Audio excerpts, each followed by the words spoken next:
materi pagi ini. Ini semalam ada masuk pertanyaan pada Bang Syed kita ini yang pertanyaannya saat ada jamaah kita dari Bank Syariah saat ini masih di bawah bank konvensional yang terkait dengan Undang-Undang Nomor 10 Tahun 1998. Bagaimana proses murabah dapat dilaksanakan secara kafah dan baik, Ustaz. Ini proses musyarakah dan murabah dapat dilaksanakan dengan baik dan kafah, sementara sedangkan bank syariah masih di bawah atap bank konvensional. Itu pertanyaan pertama, karena ini dari jemaah semalam.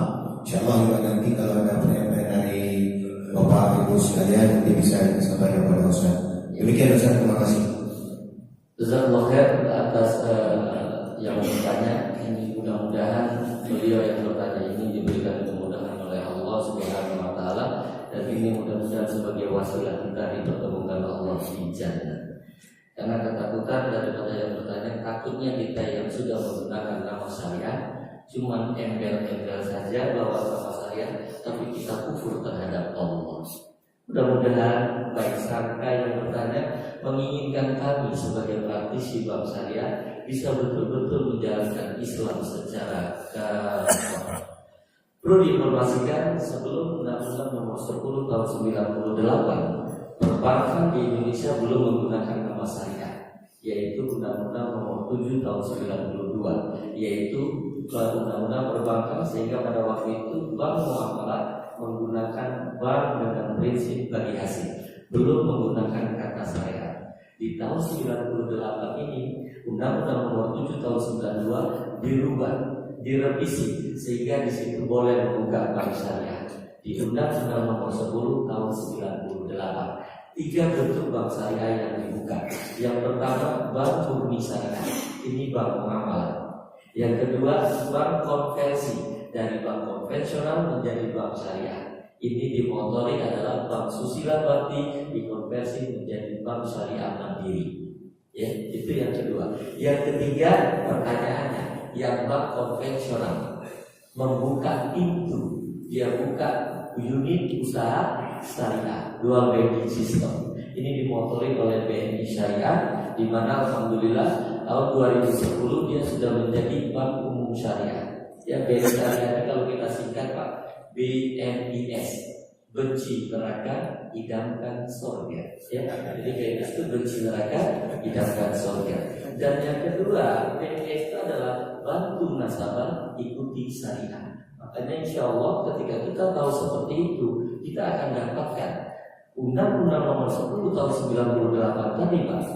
Kita akan beritahu bahwa sudah dikonversi lagi Pak, sudah direvisi sekali, tidak menggunakan itu lagi Pak, yaitu Undang-Undang Nomor 21 Tahun 2008. Ini langsung undang-undangnya tentang perbankan syariah yang merujuk menguatkan fatwa MUI, fatwa Dewan Syariah Nasional Majelis Ulama Indonesia Nomor 20 Tahun 2001. Di situ pedoman pelaksanaan investasi reksadana syariah. Di pasal 8 diberitahu di sana ada usaha yang melanggar prinsip syariah Islam. Ada usaha yang melanggar prinsip syariah Islam. Apa itu? Yang A adalah usaha perjudian. Yang B, usaha lembaga keuangan konvensional.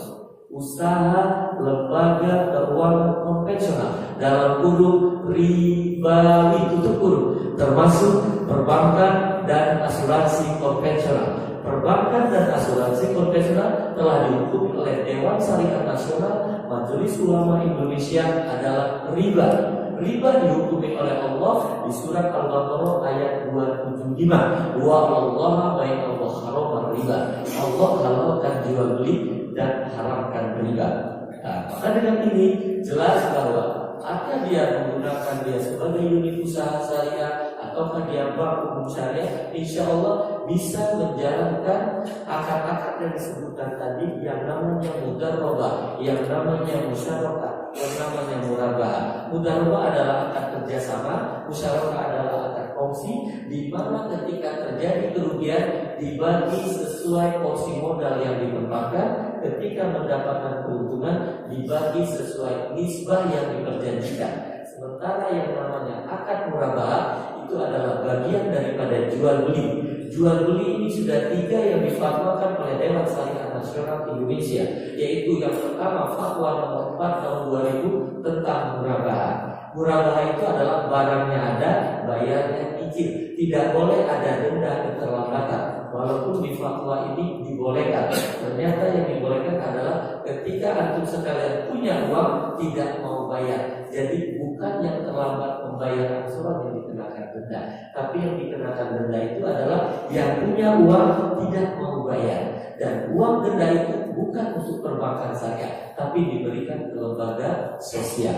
Itu fatwa nomor 4 tahun 2000. Fatwa nomor 5-nya tentang as-salam, ya, tentang as-salam. Jadi uangnya 100%, barangnya belakangan juga 100%. Itu as-salam. Yang ketiga fatwa nomor 6 tahun 2000 tentang al-istisna, yaitu jual beli di mana barangnya baru akan dibuat, ya, bayarnya nanti secara cicil, seperti itu. Jadi tidak ada masalah bahwa insya Allah semua perbankan syariah ingin menjalankan betul-betul syariat ini secara kafah. Oke, baik Ustaz, mungkin sangat jelas ya Bapak Ibu sekalian untuk pertanyaan semalam. Kita lanjutkan. Oke, mungkin ada yang ingin bertanya lagi, silakan ya. Mungkin ada apa juga sedikit ya. Oh ya, baik.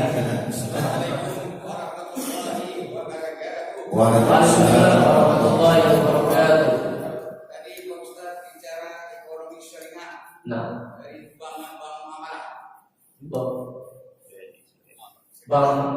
Tadi kan bank muamalah ya Pak. ya, Kalau asuransinya namanya saya baca di media takabul. nah, Kafalah yang perlu kafalatan, yaitu dengan makna saling menanggung. nah, Kenapa mayoritas Islam kita kok hanya galak keterangan Eropa? Kenapa tidak suka? Kok negara Eropa ada yang memakai ekonomi syariah? Pertanyaannya, why? lima aja. Nah, Tepat tak? nah, Masya Allah, jazakallah orang tua kami ya.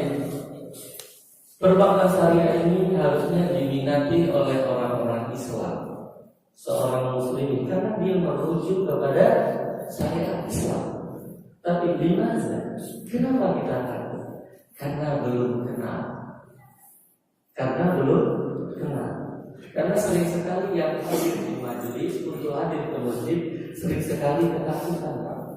Takutnya nanti langsung didebat. Padahal kami ini cuma praktisi untuk mengerjakan apa yang sudah diamalkan, apa yang sudah difatwakan oleh Dewan Syariah Nasional.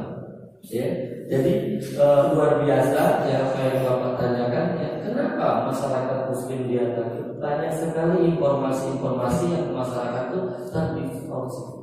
Jadi banyak yang tidak sampai. Ya, justru ini dimanfaatkan oleh media-media atau orang-orang kufar. Karena syariat Islam ini untuk semua manusia. Ketika dia menjalankan syariat ini, dia dapat dunia. Kalau kita seorang muslim dapat dunia dan akhirat. Syariat Islam, karena Rasulullah ini untuk semua manusia, bukan untuk kaumnya. Beda dengan Nabi dan Rasul, itu hanya untuk kelompoknya saja. Makanya kita sering selalu dikatakan ketika kita berbeda-beda tetap satu, Pak.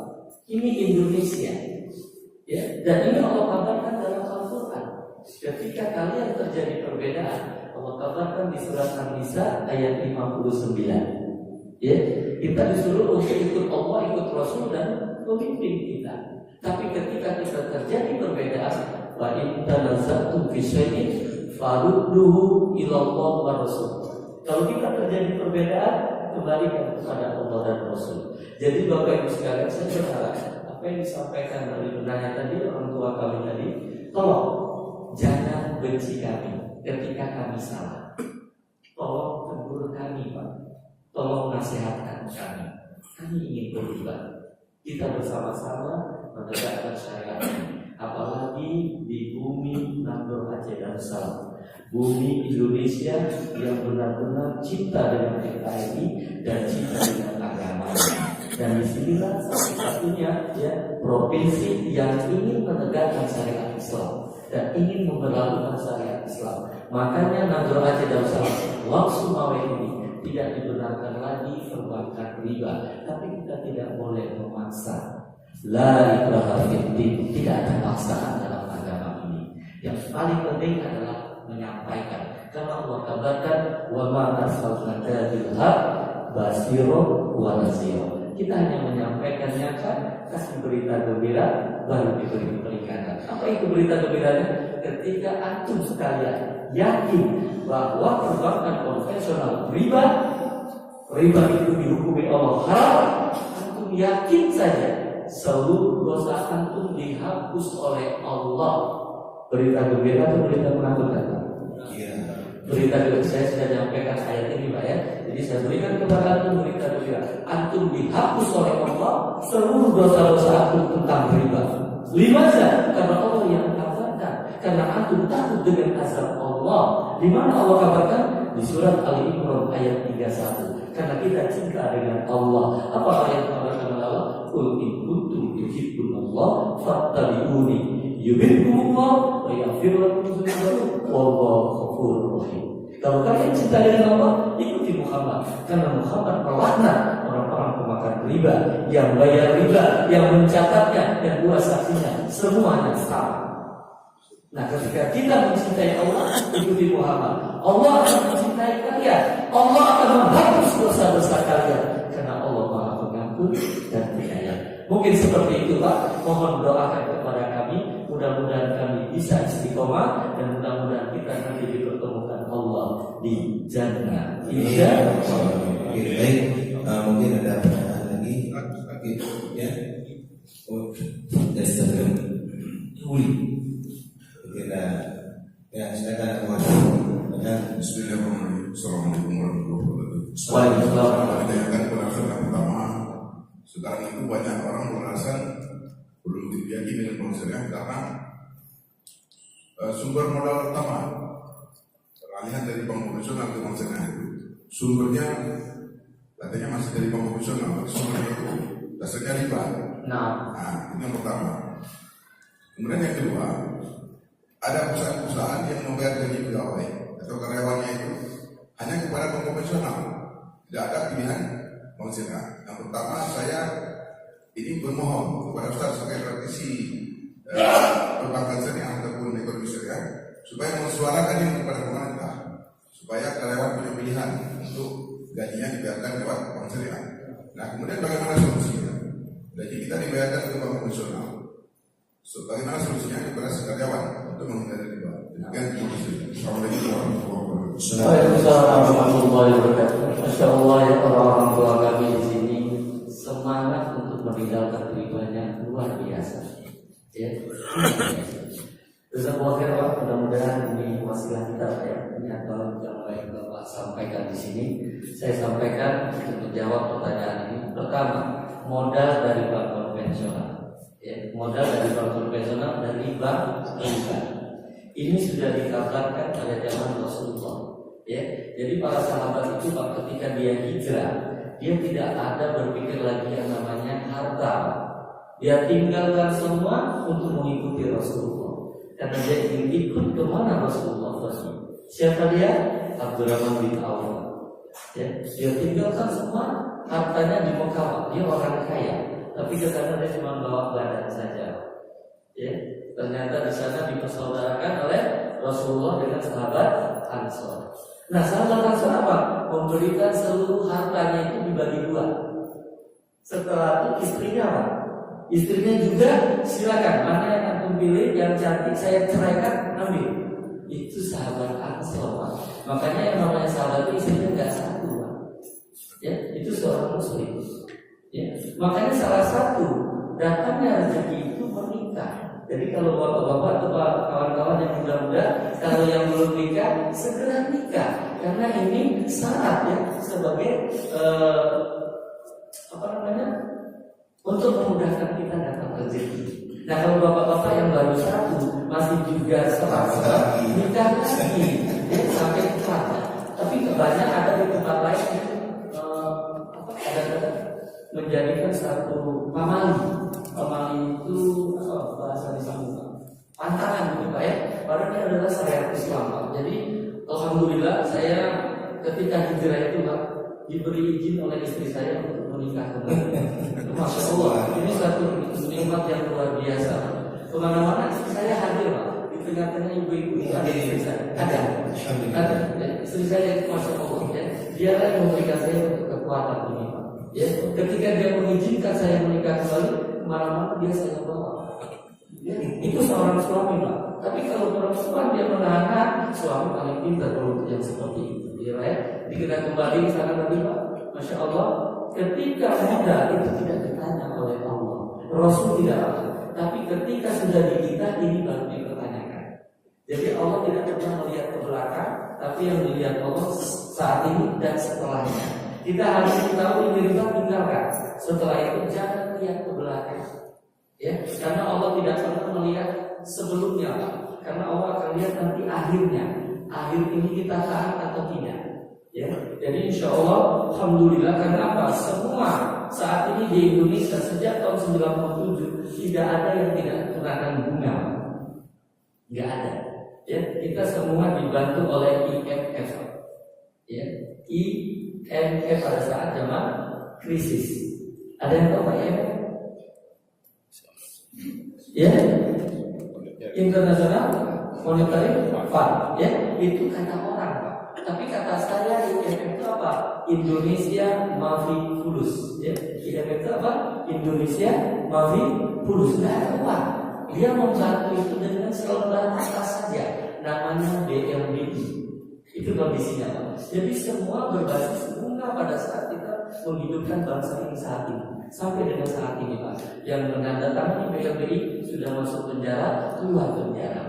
Yes, tapi yang memberi perintahnya belum sampai dengan saat ini, ya. Itu masalahnya. Jadi modal, tolong, ya.